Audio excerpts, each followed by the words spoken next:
Hey everyone, welcome back to my channel. आज की video में हम साउथ की एक सुपरस्टार एक्ट्रेस श्रेया शरण के बारे में बात करने वाले हैं। श्रेया की मैरिड लाइफ को लेके ना रिसेंटली काफी सारे रूमर्स आ रहे हैं, लाइक उनकी शादी सही नहीं चल रही है और इसका रीजन है उनकी स्टेप डॉटर।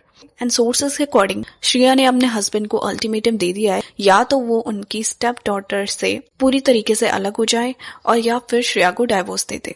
इस वीडियो में हम इसी के बारे में बात करने वाले हैं। श्रेया इस इंडस्ट्री में ऑलमोस्ट 24 साल से हैं और इस बीच में ना उन्होंने बहुत सारी तेलुगु तमिल मूवीज की है। इनका डेब्यू हुआ था 2001 में तेलुगु मूवी ईस्टम से, और इसके बाद इन्होंने बहुत ही ब्लॉकबस्टर्स मूवी की like Shivaji the boss, Bollywood में दृश्यम। अपने पूरे करियर में श्रेया का नाम बहुत सारे फॉरेनर्स क्रिकेटर्स से जोड़ा गया था। लाइक पहले इनका नाम एक अमेरिकन एक्टर जेस मैटकैल के साथ जुड़ा, इसके बाद साउथ के ही एक्टर सिद्धार्थ के साथ भी इनके अफेयर रूमर्स आए थे, लेकिन सबसे सीरियस अफेयर चला था राणा दग्गुबाती के साथ। सोर्सेस के अकॉर्डिंग इन्होंने ऑलमोस्ट 5 साल तक एक दूसरे को डेट किया था और श्रेया ने ना इनको इसलिए छोड़ दिया था क्योंकि ये उस समय विपाशा के काफी क्लोज आ गए थे, लेकिन ऑफिशियली इन्होंने हमेशा इस अफेयर को डिनाई ही किया है। 2016 में श्रेया अपने फ्यूचर हस्बैंड से मिलती हैं जिनका नाम है एंड्रे कॉस्चीव। नाउ एंड्रे ना एक टेनिस प्लेयर थे, इसके साथ साथ वो एंटरप्रेन्योर और मोटिवेशनल स्पीकर भी हैं। 2016 में ये दोनों रिलेशनशिप में आ जाते हैं और इसके बाद 2 साल तक इनका रिलेशन चलता है। 2018 में शादी करने का डिसाइड करते हैं और फिर एक प्राइवेट सेरेमनी में इनकी शादी भी हो जाती है। इसके बाद श्रेया की बेटी होती है राधा एंड तब वो एक्टिंग से ब्रेक ले लेती हैं। अपने हस्बैंड के साथ वो स्पेन चली जाती है एंड करंटली अभी वो स्पेन में ही रह रही हैं। बट श्रेया ना अपने हस्बैंड की सेकंड वाइफ है। एंड्रे ने 1994 में अपनी पहली शादी की थी और इसके 1 साल बाद ही उनकी एक बेटी भी हुई थी जिसका नाम था एना।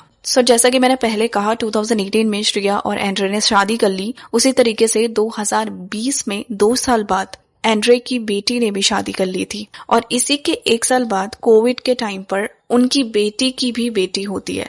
इट मीन्स एंड्रे अभी नाना बन चुके हैं। उनकी बेटी एना की सिचुएशन कुछ इस टाइप की हो गई दैट उनको ना अपने फादर पे डिपेंडेंट होना पड़ रहा है और एंड्रे अपनी बेटी को फाइनेंशियली हेल्प कर रहे हैं।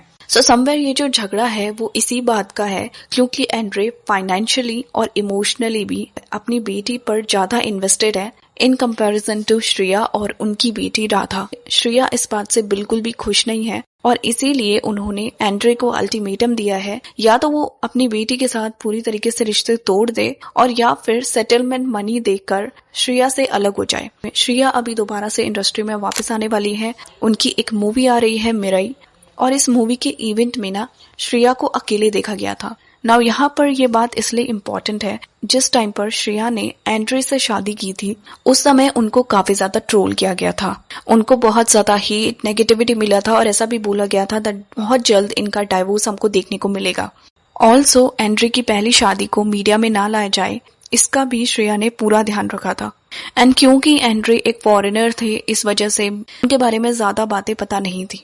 इतने सालों में जब भी कोई इवेंट या पार्टी हुई है जिसकी वजह से श्रेया वापस इंडिया आई है, हमेशा एंड्रे उनके साथ दिखते थे और मीडिया के सामने भी ना ये लोग एक हैप्पी कपल का इमेज बनाते थे, जिसकी वजह से ये बहुत पॉपुलर भी थे। बहुत ही रेयर ऐसा हुआ होगा जब कोई इवेंट या पार्टी में एंड्रे श्रेया के साथ नहीं दिखे होंगे, लेकिन अभी जब एक बहुत ही इम्पोर्टेंट प्रोजेक्ट श्रेया का आ रहा है उसके इवेंट में एंड्रे नहीं दिखाई दिए और इसी बीच में श्रेया के डाइवोर्स रूमर्स आना भी स्टार्ट हुए हैं। श्रेया मोस्टली अपनी लाइफ को प्राइवेट रखना पसंद करती है, उसके बारे में डिस्कस करना सही नहीं समझती। इट सीम्स लाइक अभी वो बहुत ही ज्यादा डिफिकल्ट फेज से गुजर रही हैं एंड लेट्स सी आगे इन रूमर्स में कितनी सच्चाई है, ये तो हमें टाइम आने पर पता चल जाएगा। आपका इस कंट्रोवर्सी को लेकर क्या ओपिनियन है कमेंट्स में जरूर बताइए। वीडियो अच्छा लगे तो लाइक शेयर कीजिए, चैनल को सब्सक्राइब कीजिए। Thanks for watching.